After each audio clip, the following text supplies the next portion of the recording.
Alors, mesdames et messieurs, docteurs et spécialistes, merci d'être présents pour ce webinaire organisé dans le cadre de la semaine de mobilisation contre le cancer. Pourquoi cette semaine? C'est parce que chaque année, le tabac est responsable de 68 000 décès, dont près de 45 000 par le cancer. Il reste aujourd'hui la première cause de mortalité évitable en France, comme dans de nombreux pays.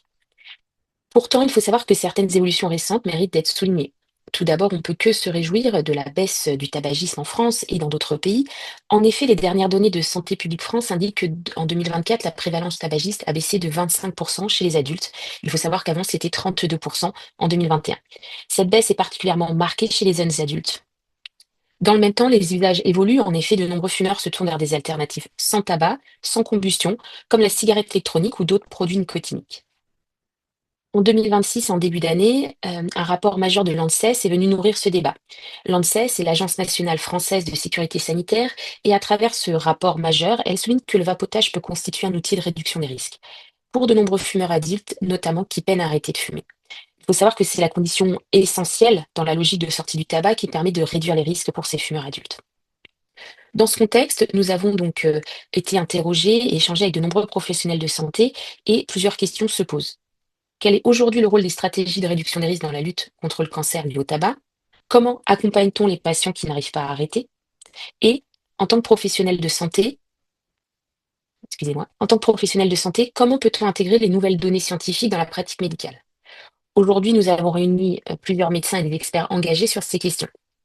Tout d'abord, le docteur Marie-Hélène Kémé, médecin addictologue engagé dans la prise en charge des dépendances et la prévention des maladies liées au tabac, présidente de MedCamer, l'association des médecins du Cameroun.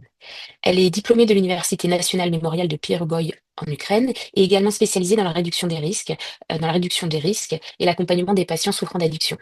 Elle a également été formée par le Colombo Plan Drug Advisory Programme et intervient sur les programmes de prévention et d'accompagnement des jeunes, notamment à travers le programme Child Intervention for Living Drug Free.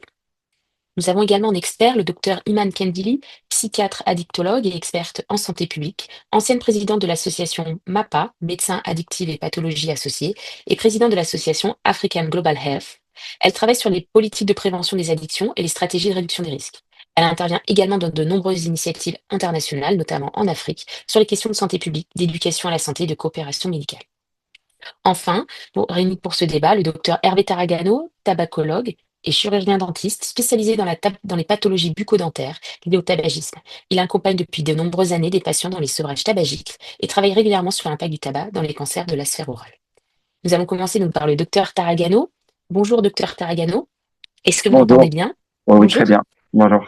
Alors, on a décidé de commencer cette première séquence sur les terrains cliniques. Donc, pour revenir à la réalité clinique, vous accompagnez des nombreux patients fumeurs au quotidien. Quelles évolutions observez-vous ces dernières années chez vos patients fumeurs? Est-ce que vous voyez des changements dans les profils ou dans leur comportement? Bonjour à tous. Donc déjà, je voudrais vous remercier de nous avoir permis de participer à ce webinaire. En tant que chirurgien dentiste et en tant que praticien hospitalier à l'hôpital Rothschild, c'est vrai que dans mon exercice, dans le cadre de mon exercice qui est essentiellement orienté sur la chirurgie orale, c'est-à-dire dans les reconstructions osseuses et dans la pose d'implants chez des patients nécessiteux qui n'ont plus de dents, on est amené à soigner les patients qui, la plupart du temps, quand ils sont fumeurs, vont présenter un risque. Et c'est vrai que quand il y a des facteurs de risque, autres que des maladies systémiques, le tabac présente un facteur de risque. Ce facteur de risque n'est pas une contre-indication à nos interventions chirurgicales, mais ça va nous déranger essentiellement dans le cadre de la cicatrisation dans un premier temps.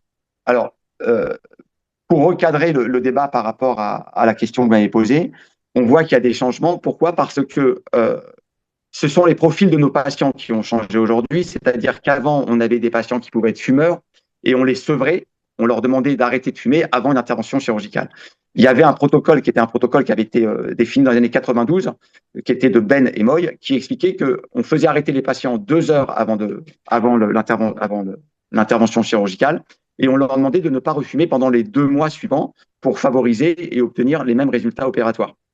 Finalement, à la fin de tous ces protocoles qui avaient été définis, on a montré qu'un patient fumeur a 30% d'échecs complémentaires sur un succès chirurgical sur un patient non fumeur.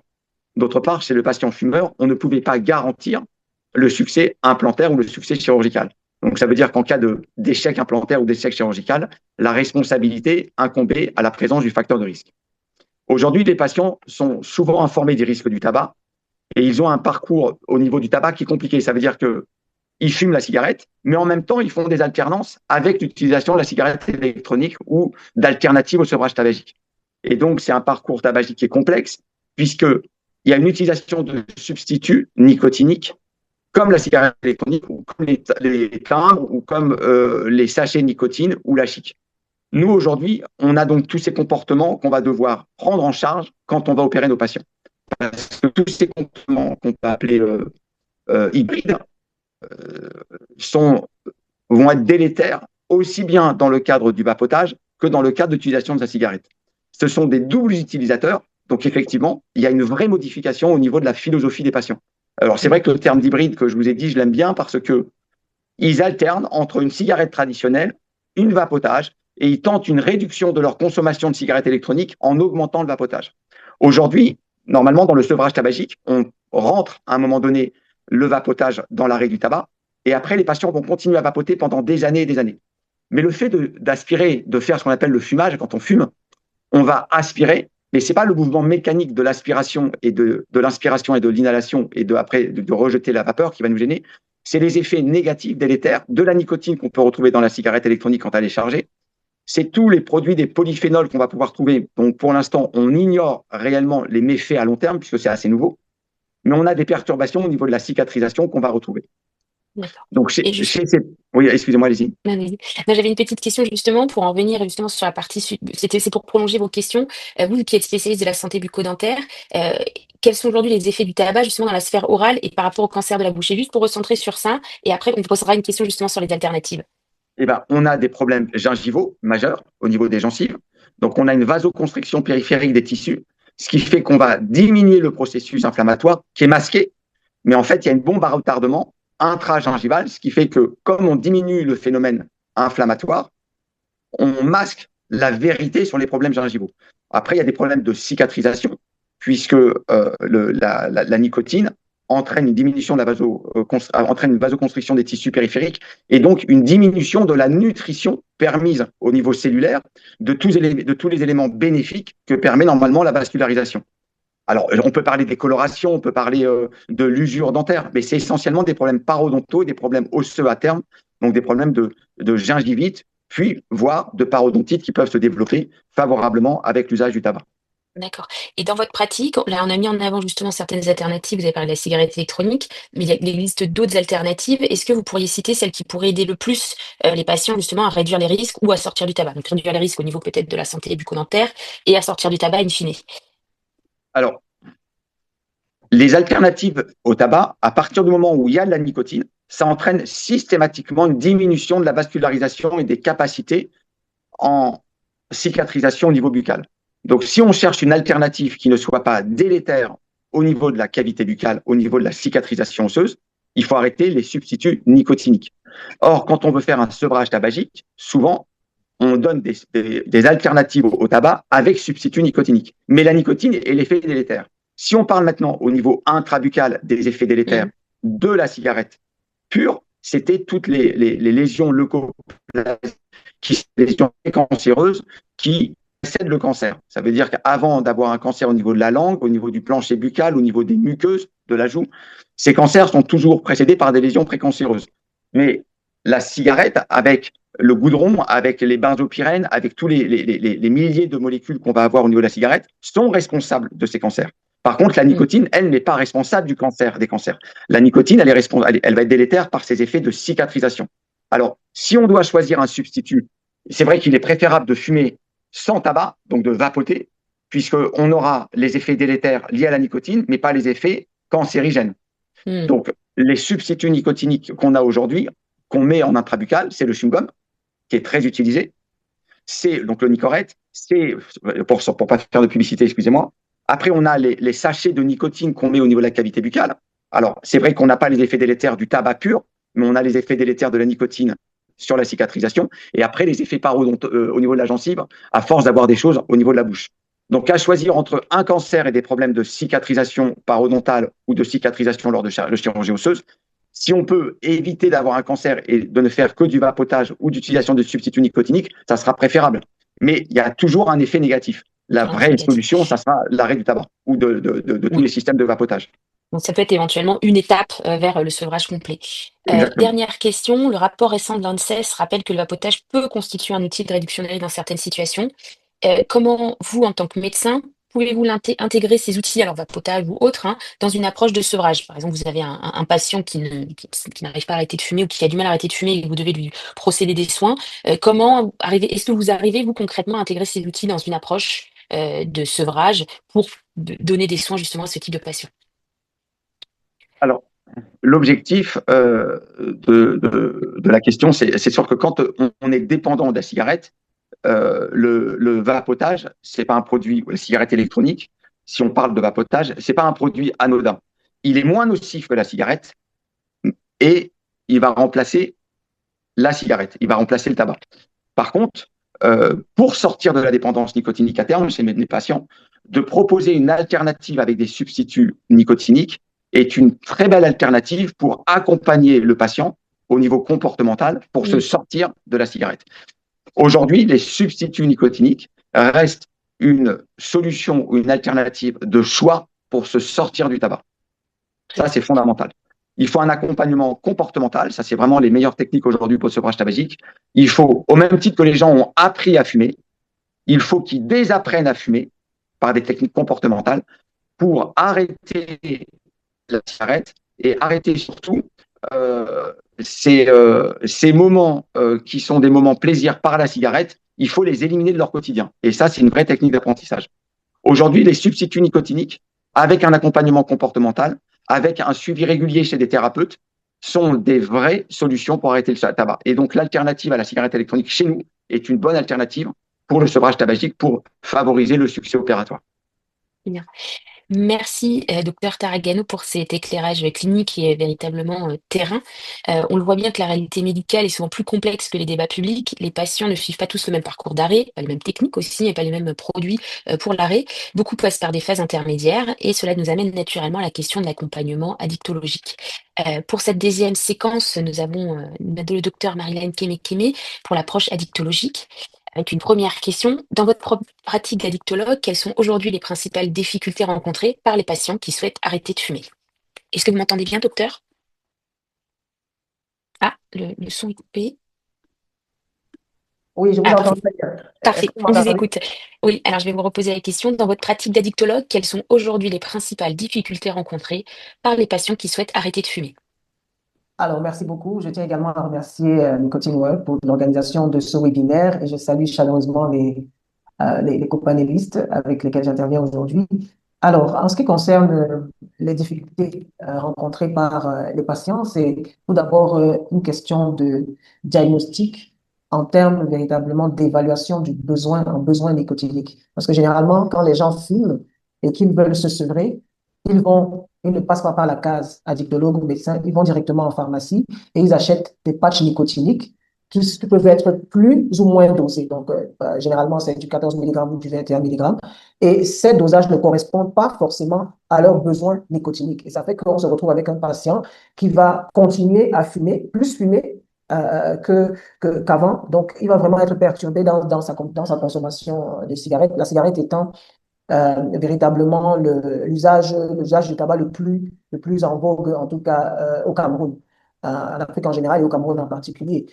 Donc, c'est d'abord une question de prise en charge du sevrage, donc au niveau du screening, du besoin nicotinique. Et maintenant, il y a également le coût de ces substituts Mm. nicotiniques. Le coût des substituts nicotiniques reste encore élevé dans notre contexte parce qu'il n'est pas accessible au Camerounais moyen qui doit conserver une certaine somme qui est supérieure au SMIC pour pouvoir, n'est-ce pas, s'offrir un substitut nicotinique, que ce soit, n'est-ce pas, les patchs ou bien des gommes. Donc, c'est encore véritablement très peu accessible dans notre contexte.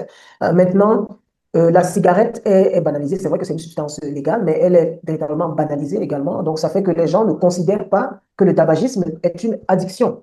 Et ils se Mm. considèrent, et généralement, ce sont des patients qui ont commencé à fumer très jeunes. Donc, ils ont continué finalement cette habitude, cette mauvaise habitude, n'est-ce pas?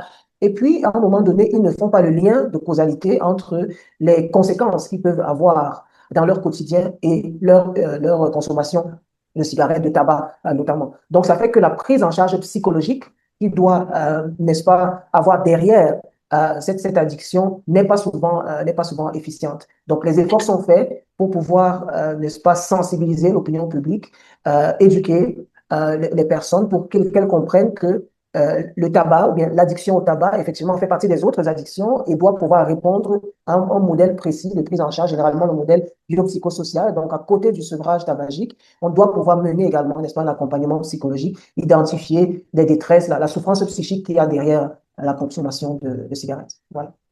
Justement, admettons que là, au-delà des difficultés rencontrées par les patients qui souhaitent arrêter de fumer, dans les patients, on va dire, pris en charge, est-ce que vous savez pourquoi certains patients échouent-ils malgré les traitements? Alors, on va parler des traitements classiques, dont ceux que vous avez cités. Alors, dans un premier temps, il y a une minimisation d'encore une fois, des causes ou alors des facteurs qui entretiennent la consommation de tabac.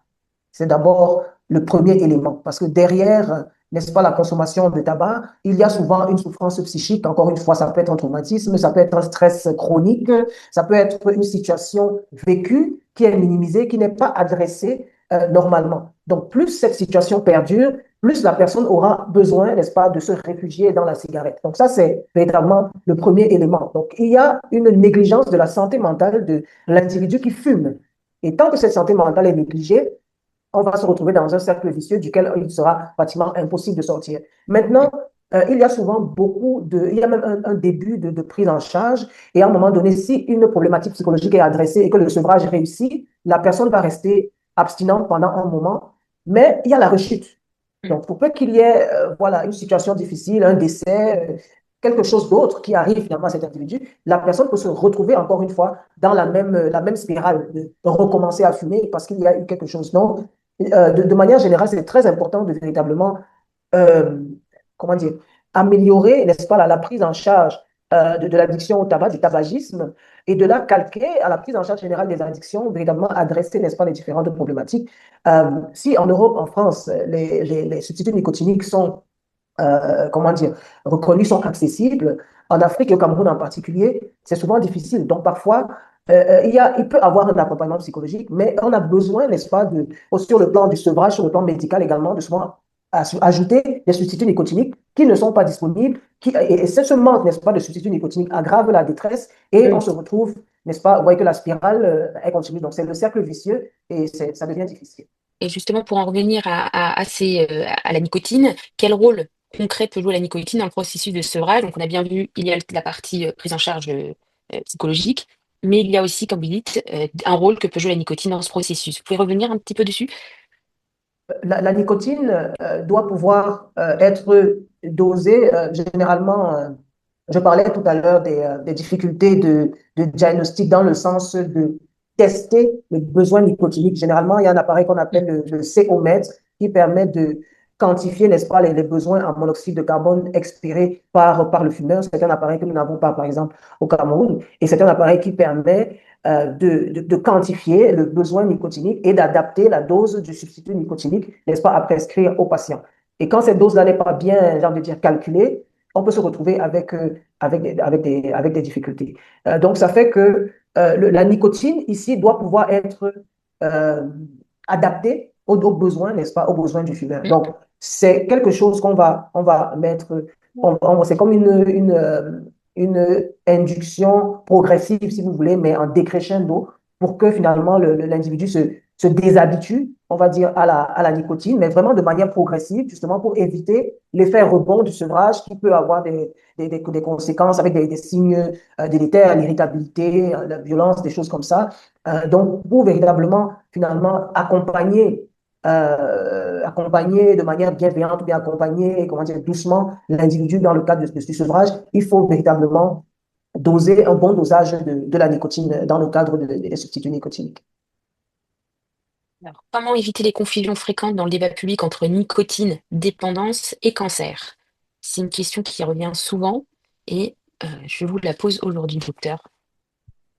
Alors, c'est très important comment dire, de faire le distinguo entre nicotine, combustion du tabac, pour bien comprendre finalement quels sont les rôles et les responsabilités, si vous voulez, de ces deux éléments-là. Donc, la nicotine, on sait qu'elle va entraîner principalement une dépendance. sur le plan physiologique, elle peut stimuler une augmentation de la fréquence cardiaque et de la pression artérielle. Il y a un risque. Donc, et maintenant, la combustion du tabac, il y a dans la cigarette notamment des produits cancérigènes, les goudrons, le monoxyde de carbone, les nitrosamines. Donc, véritablement des éléments qui sont cancérigènes. Donc, le combat aujourd'hui, alors le débat aujourd'hui, c'est de pouvoir séparer les deux. C'est pour ça qu'on va vers, n'est-ce pas, des substituts nicotiniques, des produits sans combustion pour éviter tous ces éléments cancérigènes, pour éviter la combustion aussi qui va avoir un impact non seulement sur l'individu, mais également sur l'environnement, parce qu'on parle également, n'est-ce pas, de la protection de l'environnement. Donc, Mm. c'est important de pouvoir éduquer. Donc, on revient sur de l'éducation, de la sensibilisation, c'est de pouvoir parler à l'opinion publique sur qu'est-ce qui est important, qu'est-ce qui est finalement maladie ou bien pathologique et qu'est-ce qui ne l'est pas. Donc, je pense que dans l'approche réduction des risques, il y a également un aspect éducation, un aspect sensibilisation qui est important pour pouvoir faire comprendre aux uns et aux autres l'importance de ce qu'on défend. Et justement, pour en venir à ce contexte de prévention des cancers liés au tabac, quelle place peut avoir la réduction des risques, aussi bien au Cameroun et dans toute la francophonie? Comment on peut vraiment mettre en avant, on va dire, la prévention des cancers, pardon, liés au tabac dans l'approche de la réduction des risques, selon vous? Alors, il faut dire que la réduction des risques est un axe nouveau dans le plan national stratégique de lutte contre la drogue au Cameroun. Et c'est pour ça que Mhm. c'est une question qui est centrale aujourd'hui dans les débats, parce que aujourd'hui, on réfléchit à comment implémenter, comment appliquer la réduction des risques de manière concrète et pratique au quotidien pour que les gens la comprennent. Et Mm. généralement, on ne comprend pas encore que réduction des risques ne veut pas dire réduction de la consommation, mais ça veut dire réduction des méfaits. Et en ce qui concerne le tabagisme, c'est véritablement aller vers des options, comment dire, moins nocives, finalement, qui ne vont pas, qui vont réduire la survenue, n'est-ce pas, la survenue de cancer. Donc, j'avais des diapos à vous montrer, mais je vais vous parler comme ça de, finalement, une étude qui parle des freins à la réduction des risques sur le plan des pressions internationales. Qu'est-ce qui freine finalement l'implémentation ou alors le changement en ce qui concerne la politique du tabagisme? Tout d'abord, la position de l'OMS, c'est une approche qui privilégie l'abstinence totale, limitant l'intégration des alternatives politiques, n'est-ce pas, nationales Mm. africaines. Parce qu'on sait que on est parti de la répression, mais aujourd'hui, on sait qu'on ne peut pas, on est dans une société où la drogue elle est présente. Mais donc, on n'est pas dans une société sans drogue. Ça fait qu'il faut pouvoir véritablement changer de paradigme par rapport à ça. Par la suite, il y a des intérêts économiques agricoles qui sont énormes.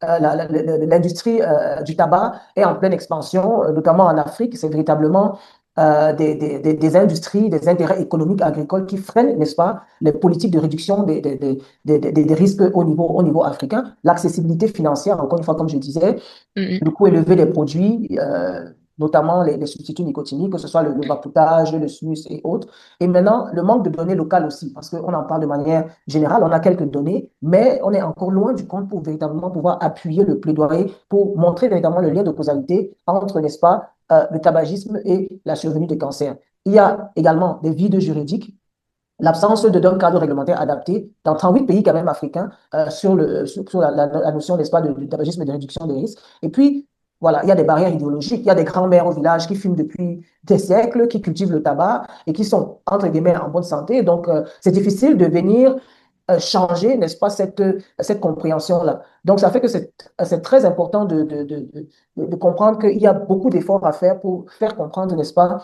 la réduction des risques dans notre contexte. Et je voudrais mentionner quand même une étude. Alors, c'est une analyse comparative, hein, Europe-Afrique, euh, qui parle véritablement d'harmonisation. En ce qui concerne l'Europe, harmonisation, donc il faut intégrer le modèle suédois, parce que le modèle suédois, c'est le modèle, j'ai envie de dire, de base, qui est le modèle de référence, qui montre quand même qu'il y a eu 5%. La Suède a atteint un taux de tabagisme inférieur à 5% grâce aux alternatives nicotiniques. Donc, l'Europe en entier, et j'ai envie de dire le monde entier, devrait finalement suivre ce modèle-là. Et maintenant, l'étude comparative dont je parlais tout à l'heure montre qu'avec l'introduction de la réduction des risques, comme transition et comme alternative justement à la combustion, on peut atteindre justement une génération sans fumée à l'horizon 2040. Mais ça nécessite des efforts des efforts concertés, véritablement une réglementation proportionnée pour que, voilà, qu'il y ait une harmonisation au niveau des mesures, que ce soit sur la taxation, que ce soit sur le plan agricole, véritablement pour accompagner cette mesure de réduction des risques. Voilà. Merci, docteur Kenekeme. Vous avez vraiment fait un panorama complet de la place de la réduction des risques. Nous allons voir maintenant, en effet, que cette question de la réduction des risques dépasse largement le produit eux-mêmes, comme vous l'avez cité. Il s'agit aujourd'hui de politique de santé publique et de stratégie de prévention. C'est d'autant plus important que les données scientifiques continuent à évoluer et qu'il faut continuer, justement, comme on le voit en Afrique, avec ce manque d'analyse comparative, de continuer de cultiver de l'information, des analyses, et aussi de les diffuser à travers la prévention. Euh, Cette troisième séquence, donc, du coup, s'ouvre sur la science et les politiques de santé, santé publique, avec le docteur Iman Kendili. Docteur, est-ce que vous m'entendez bien? Oui, oui, je vous Est-ce que... entends. Bonjour. Eh ben, bonjour. Alors, première question. Donc là, actuellement, le rapport récent qui est sorti en février de l'ANSES a relancé le débat autour du vapotage. Quels sont, selon vous, les principaux enseignements de ce rapport pour les professionnels de santé? Alors, en tant que psychiatre addictologue et fervente défenseuse en fait de la réduction des risques de la politique de la quatrième voie, ce que j'appelle la quatrième voie, ce rapport vient apporter quelques éclaircissements en effet avec quand même quelques bémols. Le vapotage, il faut bien comprendre que nous ne pouvons pas, comme a dit ma collègue auparavant, éradiquer la consommation de drogue entre guillemets ou de produits ayant une influence sur le cerveau, donc sur la dopamine, sur le plaisir, que ce soit le tabac, l'alcool ou d'autres substances existent depuis la nuit des temps. D'autres sont en train de connaître aussi un certain Eldorado. Et on pense à, c'est-à-dire il est quand même impressionnant de voir la discordance et l'ambivalence des politiques publiques quand on pense que certains pays ont envie de légaliser des drogues qui ont une influence sur la santé mentale, quand on voit par exemple qu'aux Pays-Bas, etc., le cannabis est régulé et permis, et qu'on parle encore de réduction des risques tabac et des produits de substitution qui permettent en fait tout simplement, au lieu de tomber du 60e étage, de tomber du 3e, c'est-à-dire de réduire les risques quant à la santé, quant à la combustion, quant aux différents produits qui vont avoir un effet délétère direct sur la santé du patient. Et aussi de permettre d'avoir un pont en fait de passage pour les patients qui sont dans la capacité, je ne parle pas des heavy smokers pour lesquels des fois et déjà être dans une politique de réduction des risques et les amener à une motivation d'éducation à la santé et à la réduction des risques, c'est déjà un challenge, mais de pouvoir aussi permettre un pont pour certains patients de passer d'une consommation de tabac avec fumée à une consommation de nicotine sans fumée. Donc aujourd'hui, moi, je trouve que il est important de faire la différence entre la consommation de nicotine, donc d'un avenir avec ou sans fumée, de comprendre que la combustion est à l'origine du problème et que les Incas mâchouillaient des feuilles de tabac et ça leur procurait beaucoup de bien, ça détruisait les dents à l'époque et la sphère maxillofaciale. Maintenant, le tabac en prédilection est fumé, donc ça va toucher directement le système cardio-respiratoire, mais également l'impact sur les artères, l'impact avec le risque de cancer, etc. Donc, je pense qu'il faut appréhender les choses avec réalité et non pas comme une utopie, parce que les politiques anti-tabac jusqu'à maintenant ont toutes été défectueuses, c'est-à-dire tout a été, ça n'a pas marché, la réduction du nombre de cigarettes dans le paquet de tabac, les photos, des photos horribles à regarder sur les paquets de tabac, et c'est pas pour autant que ça empêche les fumeurs d'acheter la cigarette conventionnelle et de fumer et de maintenir la combustion. Donc s'il y a moyen de réduire les risques, il faut prendre les choses tout simplement dans un certain pragmatisme et je pense c'est-à-dire qu'il n'y a pas plus amène à parler de pragmatisme, d'éducation à la santé, de réduction des risques et de réalité des faits quant à la consommation humaine par rapport au tabac aujourd'hui ou à d'autres comportements de santé en général, hein, parce qu'il y a l'obésité, le sucre, l'alcool et beaucoup de choses. Aujourd'hui, de prendre les choses de manière réelle, pragmatique et d'avoir une efficacité dans l'abord de la consommation de tabac. Donc, les produits de vapotage sont un moyen. Les produits de substitution ne sont pas c'est une alternative et c'est une alternative à la santé de manière à avoir un impact moins important. Et comme je disais, la réduction des risques, ce n'est pas c'est au lieu de tomber du 60e, c'est de tomber du 3e étage. C'est quand même un gain en matière de santé et en matière de coût à la santé, en matière pour les pays également. Et justement, parlant de pays, il y en a plusieurs qui ont intégré la réduction des risques dans les politiques anti-tabac. Selon vous, quels sont les enseignements qu'on peut tirer de ces expériences internationales? Alors, il y a eu la Suède citée par le docteur Kemi Keme. Est-ce qu'il y a d'autres expériences internationales qu'on pourrait citer? Il y a le Japon qui était un des pays les plus fumeurs dans le monde il y a encore une quinzaine d'années, avec un gros souci d'éducation à la santé, avec un cancer premier dans le cancer de l'estomac, avec le tabac qui est quand même incriminé en première ligne, avec le comportement alimentaire également. Le Japon a réussi cette transition vers des produits à risque réduit. Il y a également la Nouvelle-Zélande. Tout à fait. C'est-à-dire qu'il y a quand même, on parle d'avenir sans fumée, c'est-à-dire on ne parle pas d'avenir sans nicotine ou sans tabac, parce que l'influence sur le cerveau, elle est là, le comportement addictif humain continuera à avoir lieu en tout temps. Et si ce n'est pas une substance, ça sera un comportement, un autre comportement, parce que ça fait partie en fait de la condition humaine.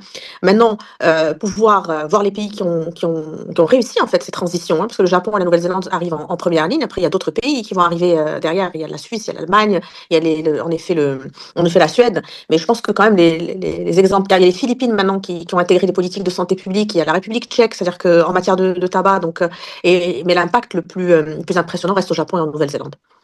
Très bien.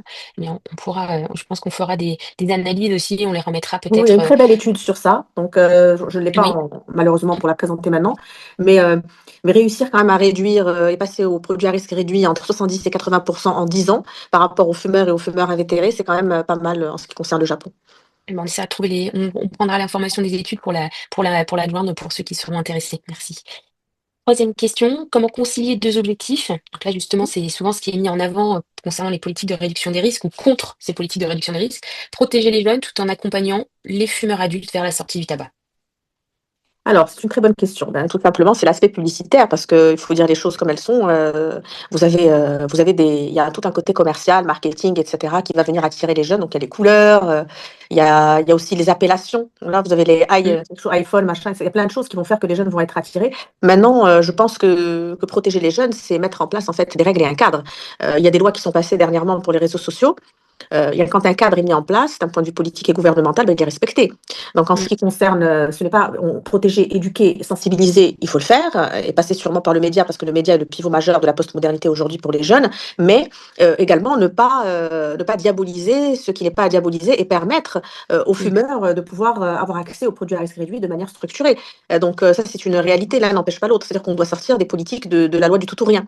Oui. Donc ça, c'est vraiment la chose principale qu'il faut souligner, parce qu'on est souvent dans cette loi du tout ou rien, ou dans la diabolisation des choses, dans des pamphlets un petit peu des fois à soulignement politique, mais qui ne sont pas réels par rapport à la population et à la santé de la population, et par rapport à l'applicabilité des politiques de santé publique.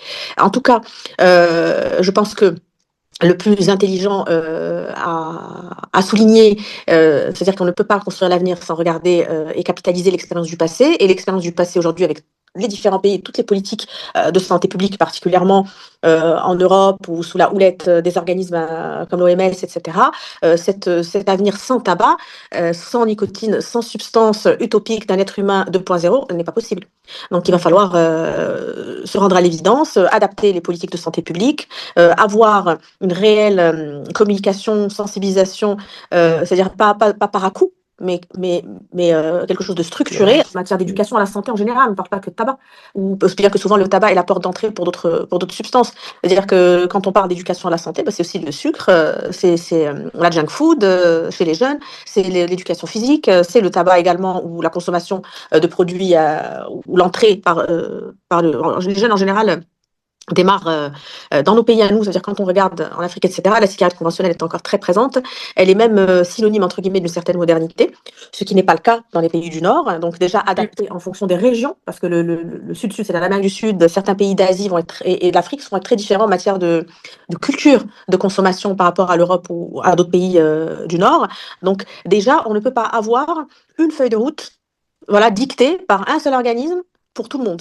La pyramide n'est pas la même. On va arriver en Afrique ou en Amérique du Sud, où on a 60 à 70%, je parle pour l'Afrique, un peu moins en Amérique du Sud, de jeunes de moins de 25 ans.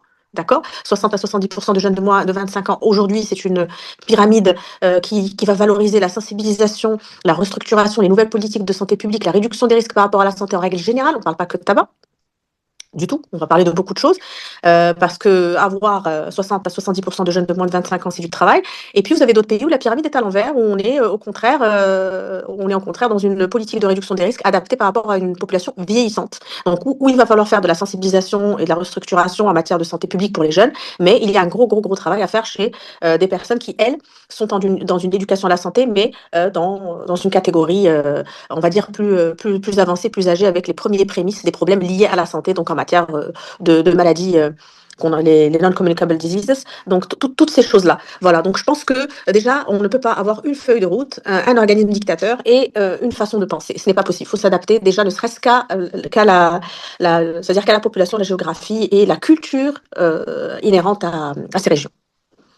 effectivement, pour revenir à ça, il y a la question à la nicotine, comme vous l'avez dit, au vapotage, aux alternatives qui font l'objet de débats médiatiques polarisés, le tout ou rien, la politique du tout ou rien, comme vous l'avez dit. Mhm. Et justement, on observe un décalage entre le contenu des rapports scientifiques, la manière dont c'est relayé dans l'espace public en fonction des pays. Par exemple, on entend certaines affirmations qui circulent, selon laquelle la nicotine serait cancérigène, alors que les données scientifiques montrent que le principal Non. facteur de cancer lié au tabac reste la combustion du tabac. On a l'exemple du rapport de l'ANSES, Mhm. plusieurs interprétations inexactes, notamment circulées dans les médias. On a des situations similaires récemment dans certains pays comme au Maroc où il est parfois difficile de prendre des décisions publiques éclairées. Et justement, cette dernière question, c'est dans ce contexte, selon vous, comment faire pour que les professionnels de santé, tels que vous et tels qui sont présents dans ce webinaire, peuvent-ils naviguer dans cet environnement d'information qui est confus et comment mieux transmettre les messages scientifiques rigoureux au grand public, aux spécialistes, sans que ces sujets soient caricaturés, ou mal interprétés? Comment faire, on va dire, dans cet environnement? Alors écoutez, moi j'ai toujours, ça fait plus de 15 ans maintenant que je parle de communication par le bas de la pyramide, c'est-à-dire le phénomène tache d'huile, qui est très important de sortir au niveau des communautés, c'est-à-dire les médecins doivent sortir parce qu'ils ont l'information de leur tour d'ivoire et arrêter de communiquer entre eux, de s'autocongratuler par rapport à la science. Il faut adapter le discours, le discours scientifique aux populations et faire de la communication, c'est-à-dire qu'il faut sortir sur le terrain. Maintenant, la nicotine n'est pas cancérigène du tout. Nous avons à la naissance des récepteurs nicotiniques au niveau du cerveau, des récepteurs cannabinoïdes à la naissance. Nous avons des récepteurs GABAergiques qui vont répondre par exemple à l'alcool. Nous avons ces récepteurs-là. Un premier, un deuxième contact va faire une multiplication de ces récepteurs nicotiniques au niveau du cerveau, la libération de dopamine au niveau du nucléus accumbens et de l'aire tegmentale ventrale et du plaisir. C'est aussi le cas de la nourriture, c'est aussi le cas d'une relation sexuelle et bien entendu avec des drogues importantes et addictogènes, il va y avoir de libération encore plus de dopamine. Et encore, je parle de basique parce que je ne sors pas tous les facteurs qui sont incriminés dans cette notion de plaisir et ce système de récompense. Alors ce système de récompense, quand il est mu, et qui va procurer du plaisir, on va refaire le comportement, et des fois en oubliant l'impact que peut avoir le comportement sur la santé. Maintenant, il y a une très grande différence entre la consommation de nicotine et les produits de combustion par rapport à la cigarette conventionnelle qui vont venir, eux, s'attaquer à la santé, donc le 3,4-benzopyrène, les goudrons, le 3,4-benzopyrène, parce qu'il est incriminé directement dans le cancer du poumon, dans plusieurs cancers, gorge, etc., langue, etc. C'est la façon dont on va consommer la nicotine. Alors moi je suis addictologue, donc je vais dire ah mais c'est magnifique, ce qui serait bien c'est de ne pas avoir d'addiction du tout. Ce n'est pas possible, c'est-à-dire qu'on ne peut pas, on aura des comportements si ce n'est pas un comportement addictif parce que certaines personnes sont protégées d'un point de vue épigénétique par rapport à l'addiction mais vont être dans l'usage ou le mésusage ou l'abus plus que dans l'addiction, mais d'autres qui sont dans la difficulté de pouvoir avoir des comportements on va dire équilibrés vont être dans l'abus puis dans l'addiction et puis dans une forme d'autodestruction peut-être dans d'autres consommations. Maintenant la nicotine ce n'est pas le produit cancérigène, c'est pas le cas. Alors, on va prendre le sucre, par exemple. Le sucre qui est aussi un produit cancérigène. On parle de poison blanc, on parle de sucre comme étant supérieur d'un point de vue cérébral à l'impact de la cocaïne, etc., qui a un impact cancérigène direct. Il y a un impact aujourd'hui, on sait qu'il y a les cirrhoses non alcooliques, c'est-à-dire que c'est le sucre contenu dans l'alcool qui est incriminé aujourd'hui plus que l'alcool directement lui-même. Donc il y a beaucoup d'études là-dessus. Le sucre va venir libérer également de la dopamine au niveau cérébral et procurer du plaisir. Ainsi se feront les différentes substances. Nous avons des récepteurs nicotiniques dans le cerveau, c'est-à-dire on ne vient pas inventer ces récepteurs nicotiniques après consommation de nicotine. Ils sont là, ils ont un rôle. Alors, ils sont incriminés dans plein de choses, hein, dans la neurobiologie du sommeil, dans plein de choses, que la personne fume ou pas. Maintenant, il y a aussi des médicaments. Vous avez des médicaments communément admis. On va faire appel, en fait, à ces récepteurs et ce système nicotinique, donc, aux cannabinoïdes, etc. Ça ne veut pas dire que ce sont des substances que le cerveau va aller faire en sorte que cette substance devienne cancérigène. Par contre, le comportement va faire que la combustion, en fait, la combustion est directement incriminée, la combustion est un problème. Maintenant, il y a d'autres choses, c'est-à-dire que même au niveau, c'est-à-dire on gagnerait du temps, beaucoup de temps, et on gagnerait de la santé des populations si on venait aujourd'hui à mettre en place une grille, en fait, c'est-à-dire les produits de vapotage, les reconnaître comme produits de substitution et produits à risque réduit, les classifier, mettre des normes, permettre ce qui doit être mis en place sur le marché ou pas, mais tant que nous sommes dans une sorte de précontemplation par rapport à des choses qui sont émotionnelles, parce que le tabac est émotionnel, la santé est émotionnelle en règle générale, parce qu'elle elle angoisse, c'est l'angoisse existentielle de l'être humain, mourir, être en mauvaise santé.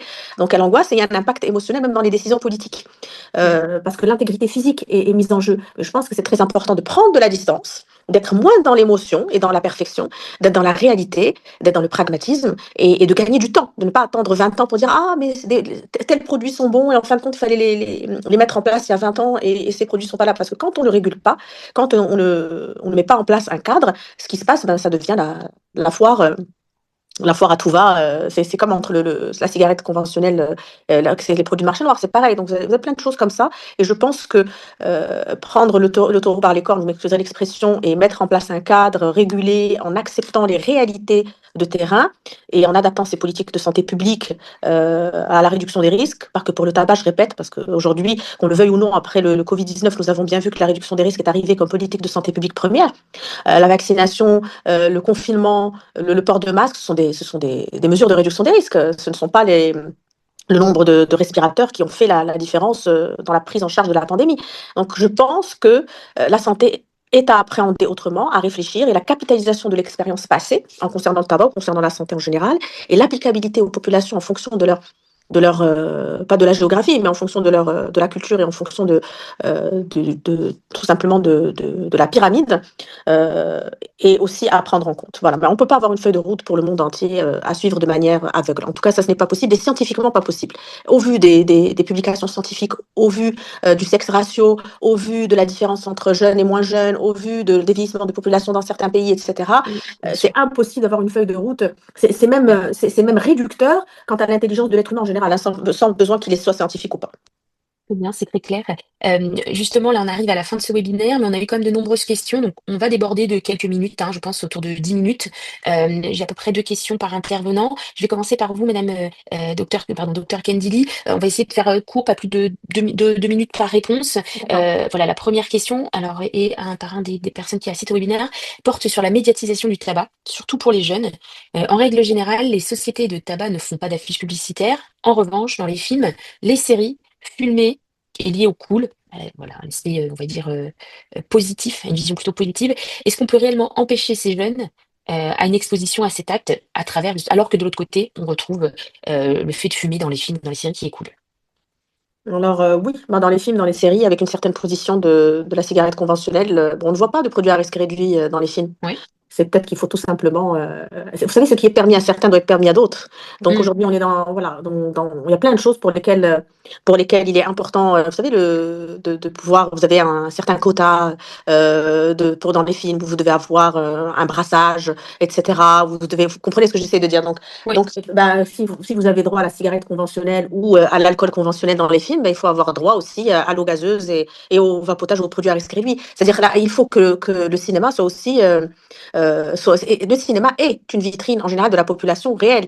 Et donc, il faudrait que ça soit adapté. Je pense que tout simplement, les organismes sont très timides en matière de produits à risque réduit, qui marchent mm, sur des œufs, qu'ils ont très peur. Ils sont très peur par rapport à un lobbying très important et je pense à un soutien important à certaines industries, etc. Et donc, je pense qu'ils doivent être moins timides et que quand on est dans une politique et qu'on y croit, indépendamment du côté commercial. Il y a un côté commercial en tout, hein, vous savez. oui. Voilà, ça veut dire il y a un côté commercial en tout. C'est la postmodernité et ses ravages, entre guillemets. Donc, je pense qu'il faut tout simplement aussi introduire ce quota d'éducation à la santé, non pas seulement pour le tabac, hein, c'est l'obésité, c'est le sucre, Ensemble. oui, voilà, c'est la sensibilisation en général, comme on a pu le faire pour d'autres choses, tout simplement.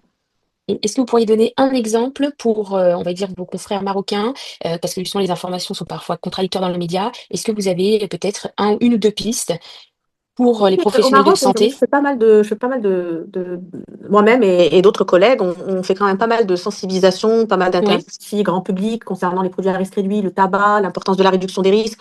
On a été quand même organisateur au Maroc en 2022, en 2023 et là bientôt en 2026 des plus grandes conférences africaines sur la réduction des risques en santé. Nous travaillons et nous avons présenté le mois dernier en Éthiopie à la conférence de l'Union africaine le projet de charte sur la réduction des risques en santé et l'importance de la souveraineté sanitaire.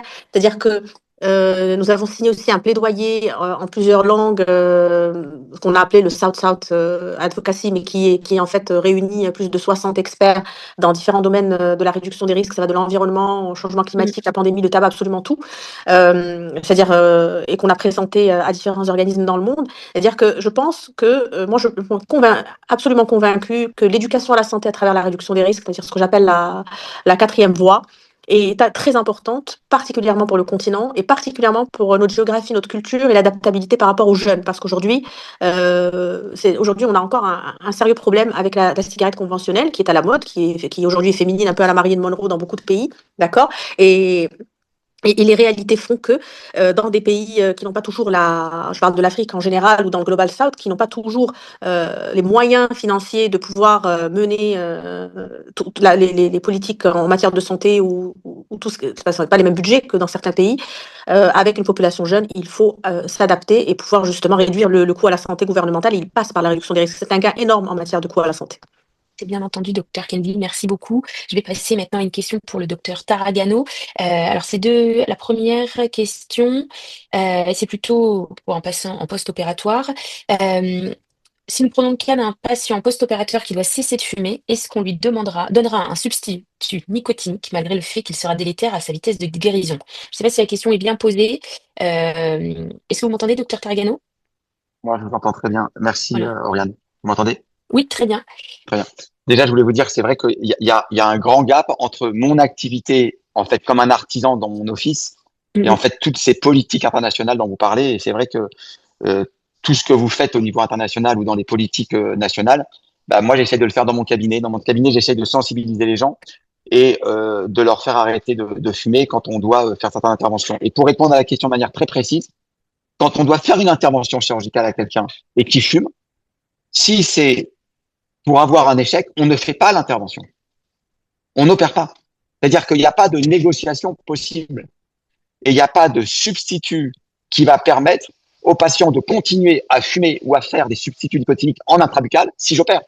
Il ne peut pas mettre ses sachets nicotiniques, il ne peut pas chiquer, il ne peut pas vapoter. Quand on fait un double comblement sinusien et qu'on va mettre des implants en même temps, ou quand on va faire des greffes gingivales pour des pertes osseuses ou des pertes de gencives au niveau du parodonte, et que c'est une esthétique, si vous voyez bien que si on fait une greffe gingivale dans le secteur antérieur au niveau du sourire, le patient ne peut pas fumer. Le patient ne peut pas placer son sachet de nicotine. Le patient ne peut pas vapoter parce que la nicotine ou la puff, s'il n'y a pas de nicotine, va entraîner des effets délétères à la cicatrisation. Donc, il n'y a pas de compromis possible dans certains cas opératoires. Je crois que j'ai été suffisamment clair. On a tous en tête ce qui se passe dans les politiques gouvernementales en Angleterre. Un patient doit se faire greffer un cœur, par exemple. S'il fume, on ne l'opère pas. Alors, c'est vrai qu'il n'y a pas de risque vital au niveau dentaire, mais il faut comprendre qu'au-delà du risque vital, il y a un risque chirurgical quand on opère en bouche. Si la chirurgie est une chirurgie à risque parce qu'il est fumeur, s'il fume, eh ben, il aura les extractions, il aura le nettoyage, il ne pourra pas avoir de reconstruction. Voilà, madame. C'est parfait. Docteur Targano, je sais que vous allez devoir voir des patients, donc si vous devez y aller, en tout cas, merci encore. Il reste encore, merci encore pour être venu pour ce webinaire. Il reste encore quelques questions pour docteur Kemikemi et Kendili, et on vous retrouve très bientôt, monsieur En tout Targano. cas, je vous remercie Un dernier mot. beaucoup à tous et à toutes, et merci pour l'initiative de créer ces débats qui sont très enrichissants pour tout le monde. Merci beaucoup. À tout à Merci, l'heure si docteur besoin. Targano. Merci. Alors, j'ai une question maintenant pour le docteur Kemikemi, même plusieurs questions. Euh, Tout d'abord, j'aimerais savoir, dans votre pratique, en l'absence de substitut nicotinique, comment procédez-vous pour le sevrage des patients? Vous m'entendez, Merci, docteur merci. Kelikli? Oui, oui. Vous m'entendez? Parfaitement. Voilà, donc merci pour cette question. Dans notre pratique, nous utilisons un autre médicament qui est le bupropion, qui sert un peu à la recapture de la dopamine et qui aide à réduire les symptômes de sevrage nicotinique. C'est un médicament qui est disponible au Cameroun. Il est coûteux, mais il est quand même disponible dans les pharmacies. Il n'y a pas complètement d'absence de substitut nicotinique, mais euh, ceux qui sont présents dans notre contexte, c'est beaucoup plus les patchs et les gommes. Mais encore une fois, les prix, le coût n'est pas forcément accessible pour le Camerounais moyen. Donc, en fonction de la bourse du patient ou bien de la situation économique du patient, nous adaptons lors du sevrage. On peut proposer du bupropion, on peut proposer, n'est-ce pas, le substitut nicotinique, mais tout cela, toute cette démarche-là est soutenue, n'est-ce pas, par l'accompagnement psychologique. Eh bien, merci. Petite question en plus, les alternatives peuvent-elles réellement réduire le risque de cancer? Absolument, les alternatives peuvent réduire le risque de cancer. Je pense que le docteur Kenzili l'a expliqué tout à l'heure. Il faut faire véritablement le distinguo entre nicotine et combustion et tout ce qu'il y a comme, n'est-ce pas, substance cancérigène, notamment en ce qui concerne la cigarette. Il y a véritablement des éléments qui vont avoir, qui sont des facteurs, constituent des facteurs cancérigènes et d'autres pas. Donc Mm. ici, l'approche réduction des risques est celle de dire que véritablement, il faut aller vers un comportement qui réduit le risque de survenue de cancer. Donc, oui à la nicotine comme une alternative, comme un substitut nicotinique ou bien une alternative d'accompagnement de la personne tabagique qui est en situation, bien qui est dans une démarche de réduction de sa consommation ou alors qui veut faire un sevrage, mais on ne peut pas tout rejeter d'emblée d'un point de vue. Et il faut bien comprendre que on veut sortir de la loi du tout ou rien ou dans laquelle on dit on élimine les drogues. Ça, c'est une mesure qui est impossible dans la société mondiale actuelle. Donc, il est question de comprendre qu'il y aura toujours des substances. Maintenant, comment se retrouver dans une consommation et de réduire les effets de cette consommation, les méfaits de cette consommation. Donc, c'est de ça qu'il s'agit en ce qui concerne, n'est-ce pas, la nicotine et le tabac. Et justement, dans cette réduction de la consommation, j'aimerais savoir si l'on court le risque d'avoir un cancer si on fume de manière discontinue. Il y a toujours un risque, il y a toujours un risque de cancer quand on fume. On parle de la cigarette, parce que dans la cigarette, entre autres composés, en dehors de la nicotine, il y a les goudrons, il y a les substances cancérigènes, il y a le monoxyde de carbone, l'ammoniac. Donc, en fait, c'est justement cette autre partie, ou bien cette autre composante de la cigarette qui sont problématiques. Et c'est pour ça que l'alternative, c'est les substituts nicotiniques sans le volet, sans les autres substances, n'est-ce pas, cancérigènes, sans le volet combustion qui est non seulement délétère pour la personne qui fume, pour les autres personnes, pour l'environnement tout entier. Donc ici, il s'agit véritablement de se défaire des parties, de la partie cancérigène. Donc Mhm. fumer, même de manière aléatoire, une fois par semaine, deux fois par semaine, parce qu'il y en a qui vont jusqu'à un paquet par jour, ça a quand même un impact. Et puis sur le long terme, on peut avoir la survenue d'un cancer. Et puis, je voudrais quand même préciser que le cancer, c'est une maladie multifactorielle, n'est-ce pas? Donc, à côté du tabagisme, si on a d'autres facteurs qui s'ajoutent, ça accélère, on va dire comme ça, la survenue d'un cancer. Ce n'est pas systématique. Donc, quelqu'un qui fume ne va pas systématiquement faire un cancer, ou bien un autre ne va pas systématiquement faire un cancer du poumon, mais c'est un facteur à prendre très au sérieux. Et comme on est dans la réduction des risques, en rapport avec, n'est-ce pas, la survenue des cancers, autant éliminer ce facteur, n'est-ce pas, pour être sûr qu'on a éliminé, n'est-ce pas, un facteur sérieux en ce qui concerne, n'est-ce pas, les cancers de manière générale. Merci, mesdames et messieurs les docteurs et experts. Pour conclure, le point important que nous avons vu, c'est que la lutte contre les cancers liés au tabac repose sur plusieurs piliers: la prévention, l'accompagnement des patients, l'intégration des données scientifiques les plus récentes et évidemment la réduction des risques. Les travaux récents qu'on a évoqués aujourd'hui, notamment ceux de l'ANSES, montrent que les stratégies de réduction des risques font désormais partie du débat public et scientifique. L'enjeu est d'avancer avec rigueur, nuance et avec des données solides, et aussi de l'adapter aussi à chaque pays et à chaque région. Le but est d'aider le plus grand nombre de fumeurs à sortir du tabac et réduire le nombre de cancers. Vous pourrez continuer à nous transmettre vos questions et vos remarques pour poursuivre les échanges. À la suite de ce webinaire, vous recevrez également par email la tribune collective que nos experts ont signée, qui est consacrée à la place de la réduction des risques dans la lutte contre le tabagisme et dans le cas notamment de cette semaine contre le cancer. Nous aurons également l'occasion de poursuivre des discussions lors du prochain forum francophone sur la nicotine. Il se tiendra à Paris comme l'an dernier, en juin prochain. Merci à nos intervenants, à toutes les personnes qui ont participé à ce webinaire et à bientôt. N'hésitez pas si vous avez encore des questions dans le chat et vous pouvez contacter nos équipes. Ah, je vois qu'il y a une dernière question. Merci aux intervenants pour ces initiatives intervenants. Merci à tous et à très bientôt. Merci docteur Kemekeme, peut-être un dernier mot. Merci docteur Kendili, si vous souhaitez dire un dernier mot, n'hésitez pas et à bientôt. Merci beaucoup. Au revoir. Merci beaucoup, merci pour l'initiative, merci pour enfin, de mettre le débat, enfin de rendre le débat vivant. Au revoir. Merci à vous. Au revoir à tous. Bonne journée.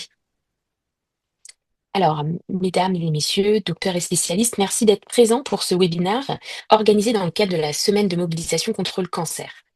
Pourquoi cette semaine? C'est parce que chaque année, le tabac est responsable de 68 000 décès, dont près de 45 000 par le cancer.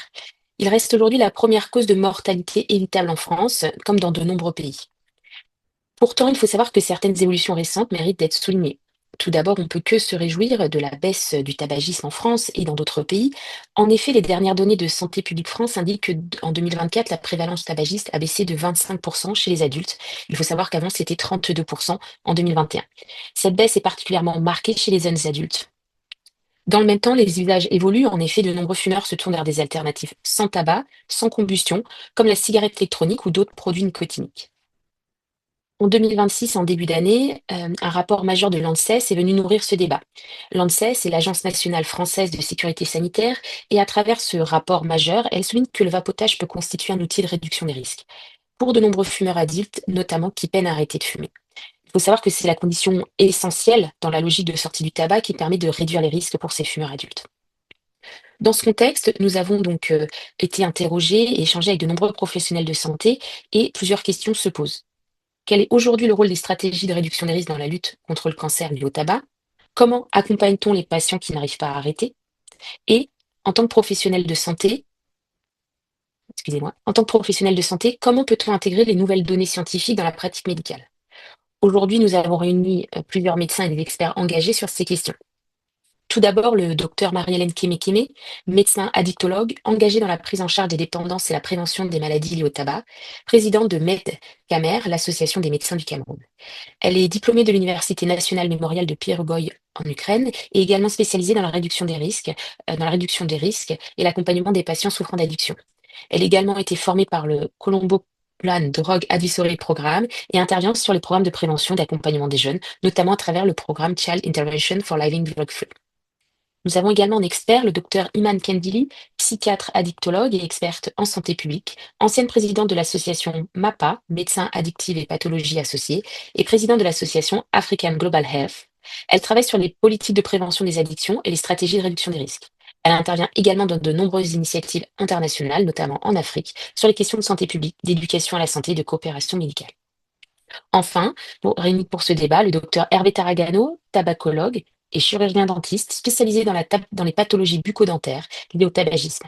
Il accompagne depuis de nombreuses années des patients dans les sevrages tabagiques et travaille régulièrement sur l'impact du tabac dans les cancers de la sphère orale. Nous allons commencer donc par le docteur Taragano. Bonjour docteur Taragano, est-ce que vous m'entendez Bonjour. bien? Oui, Bonjour. très bien. Bonjour. Alors, on a décidé de commencer cette première séquence sur les terrains cliniques. Donc, pour revenir à la réalité clinique, vous accompagnez des nombreux patients fumeurs au quotidien. Quelles évolutions observez-vous ces dernières années chez vos patients fumeurs? Est-ce que vous voyez des changements dans les profils ou dans leur comportement? Bonjour à tous. Donc déjà, je voudrais vous remercier de nous avoir permis de participer à ce webinaire. En tant que chirurgien dentiste et en tant que praticien hospitalier à l'hôpital Rothschild, c'est vrai que dans le cadre de mon exercice qui est essentiellement orienté sur la chirurgie orale, c'est-à-dire dans les reconstructions osseuses et dans la pose d'implants chez des patients nécessiteux, qui n'ont plus de dents, on est amené à soigner les patients qui, la plupart du temps, quand ils sont fumeurs, vont présenter un risque. Et c'est vrai que quand il y a des facteurs de risque, autres que des maladies systémiques, le tabac présente un facteur de risque. Ce facteur de risque n'est pas une contre-indication à nos interventions chirurgicales, mais ça va nous déranger essentiellement dans le cadre de la cicatrisation dans un premier temps. Alors, pour recadrer le débat par rapport à la question que vous m'avez posée, on voit qu'il y a des changements. Pourquoi? Parce que ce sont les profils de nos patients qui ont changé aujourd'hui, c'est-à-dire qu'avant, on avait des patients qui pouvaient être fumeurs et on les sevrait, on leur demandait d'arrêter de fumer avant une intervention chirurgicale. Il y avait un protocole qui était un protocole qui avait été défini dans les années 92, qui était de Ben et Moy, qui expliquait qu'on faisait arrêter les patients 2 heures avant l'intervention chirurgicale et on leur demandait de ne pas refumer pendant les 2 mois suivants pour favoriser et obtenir les mêmes résultats opératoires. Finalement, à la fin de tous ces protocoles qui avaient été définis, on a montré qu'un patient fumeur a 30% d'échecs complémentaires sur un succès chirurgical sur un patient non fumeur. D'autre part, chez le patient fumeur, on ne pouvait pas garantir le succès implantaire ou le succès chirurgical. Donc, ça veut dire qu'en cas d'échec implantaire ou d'échec chirurgical, la responsabilité incombait à la présence du facteur de risque. Aujourd'hui, les patients sont souvent informés des risques du tabac et ils ont un parcours au niveau du tabac qui est compliqué. Ça veut dire qu'ils fument la cigarette, mais en même temps, ils font des alternances avec l'utilisation de la cigarette électronique ou d'alternatives au sevrage tabagique. Et donc, c'est un parcours tabagique qui est complexe, puisqu'il y a une utilisation de substituts nicotiniques, comme la cigarette électronique, ou comme les timbres, ou comme les sachets de nicotine ou la chic. Nous, aujourd'hui, on a donc tous ces comportements qu'on va devoir prendre en charge quand on va opérer nos patients. Parce que tous ces comportements qu'on peut appeler hybrides, vont être délétères aussi bien dans le cadre du vapotage que dans le cadre d'utilisation de la cigarette. ce sont des doubles utilisateurs. Donc, effectivement, il y a une vraie modification au niveau de la philosophie des patients. Alors, c'est vrai que le terme d'hybride que je vous ai dit, je l'aime bien parce que ils alternent entre une cigarette traditionnelle, une vapotage, et ils tentent une réduction de leur consommation de cigarettes électroniques en augmentant le vapotage. Aujourd'hui, normalement, dans le sevrage tabagique, on rentre à un moment donné le vapotage dans l'arrêt du tabac, et après, les patients vont continuer à vapoter pendant des années et des années. Mais le fait d'aspirer, de faire ce qu'on appelle le fumage, quand on fume, on va aspirer, mais ce n'est pas le mouvement mécanique de l'aspiration et de l'inspiration et de l'inhalation et de rejeter la vapeur qui va nous gêner. C'est les effets négatifs, délétères de la nicotine qu'on peut retrouver dans la cigarette électronique quand elle est chargée. C'est tous les produits des polyphénols qu'on va pouvoir trouver. Donc, pour l'instant, on ignore réellement les méfaits à long terme, puisque c'est assez nouveau. Mais on a des perturbations au niveau de la cicatrisation qu'on va retrouver.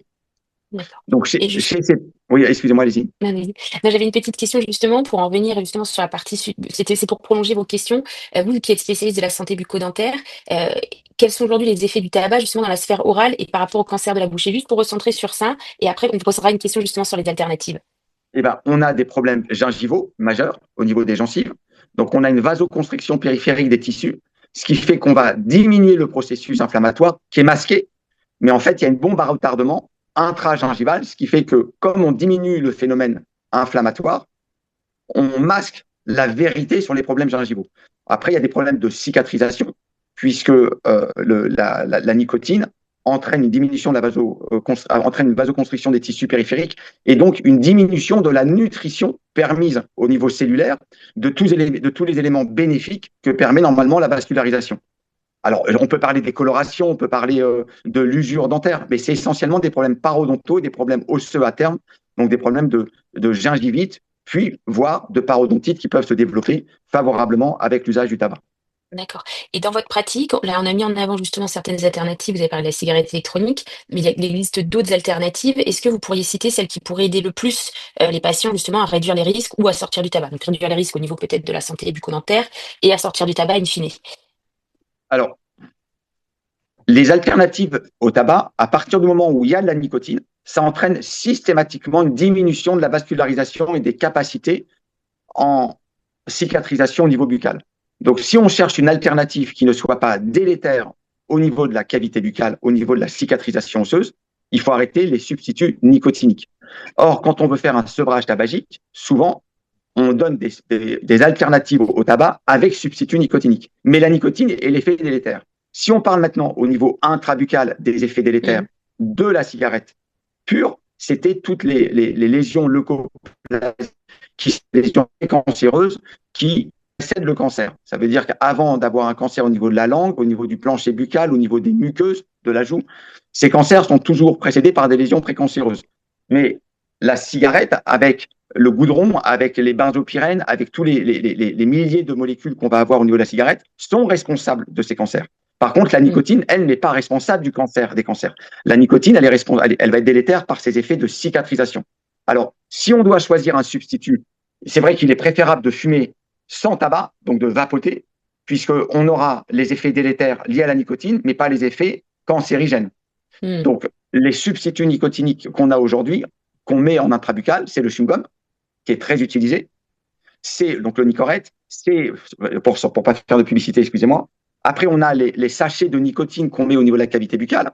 Alors, c'est vrai qu'on n'a pas les effets délétères du tabac pur, mais on a les effets délétères de la nicotine sur la cicatrisation. Et après, les effets parodontaux au niveau de la gencive, à force d'avoir des choses au niveau de la bouche.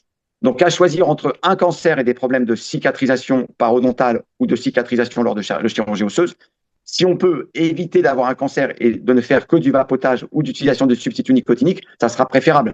Mais il y a toujours un effet négatif. La vraie solution, ça sera l'arrêt du tabac ou de tous les systèmes de vapotage. Donc ça peut être éventuellement une étape vers le sevrage complet. Dernière question, le rapport récent de l'ANSES rappelle que le vapotage peut constituer un outil de réduction des risques dans certaines situations. Comment vous, en tant que médecin, pouvez-vous intégrer ces outils, alors vapotage ou autre, dans une approche de sevrage? Par exemple, vous avez un patient qui n'arrive pas à arrêter de fumer ou qui a du mal à arrêter de fumer et que vous devez lui procéder des soins. Est-ce que vous arrivez, vous, concrètement, à intégrer ces outils dans une approche de sevrage pour donner des soins justement à ce type de patient? Alors, l'objectif de la question, c'est sûr que quand on est dépendant de la cigarette, le vapotage, c'est pas un produit, ou la cigarette électronique, si on parle de vapotage, c'est pas un produit anodin. Il est moins nocif que la cigarette et il va remplacer la cigarette, il va remplacer le tabac. Par contre, pour sortir de la dépendance nicotinique à terme chez mes patients, de proposer une alternative avec des substituts nicotiniques est une très belle alternative pour accompagner le patient au niveau comportemental pour se sortir de la cigarette. Aujourd'hui, les substituts nicotiniques restent une solution ou une alternative de choix pour se sortir du tabac. Ça, c'est fondamental. Il faut un accompagnement comportemental. Ça, c'est vraiment les meilleures techniques aujourd'hui pour le sevrage tabagique. Il faut, au même titre que les gens ont appris à fumer, il faut qu'ils désapprennent à fumer par des techniques comportementales pour arrêter la cigarette et arrêter surtout ces moments qui sont des moments plaisir par la cigarette. Il faut les éliminer de leur quotidien. Et ça, c'est une vraie technique d'apprentissage. Aujourd'hui, les substituts nicotiniques, avec un accompagnement comportemental, avec un suivi régulier chez des thérapeutes, sont des vraies solutions pour arrêter le tabac. Et donc, l'alternative à la cigarette électronique chez nous est une bonne alternative pour le sevrage tabagique pour favoriser le succès opératoire. Bien. Merci, docteur Taragano, pour cet éclairage clinique et véritablement terrain. On le voit bien que la réalité médicale est souvent plus complexe que les débats publics. Les patients ne suivent pas tous le même parcours d'arrêt, pas les mêmes techniques aussi, et pas les mêmes produits pour l'arrêt. Beaucoup passent par des phases intermédiaires et cela nous amène naturellement à la question de l'accompagnement addictologique. Pour cette deuxième séquence, nous avons le docteur Marilyn Keme pour l'approche addictologique. Avec une première question, dans votre pratique d'addictologue, quelles sont aujourd'hui les principales difficultés rencontrées par les patients qui souhaitent arrêter de fumer? Est-ce que vous m'entendez bien, docteur? Ah, le son est coupé. Oui, je vous Ah, entends parfait. très bien. Est-ce Parfait, que vous on vous m'entendez? écoute. Oui, alors je vais vous reposer la question. Dans votre pratique d'addictologue, quelles sont aujourd'hui les principales difficultés rencontrées par les patients qui souhaitent arrêter de fumer? Alors, merci beaucoup. Je tiens également à remercier Nicotine World pour l'organisation de ce webinaire et je salue chaleureusement les copanélistes avec lesquels j'interviens aujourd'hui.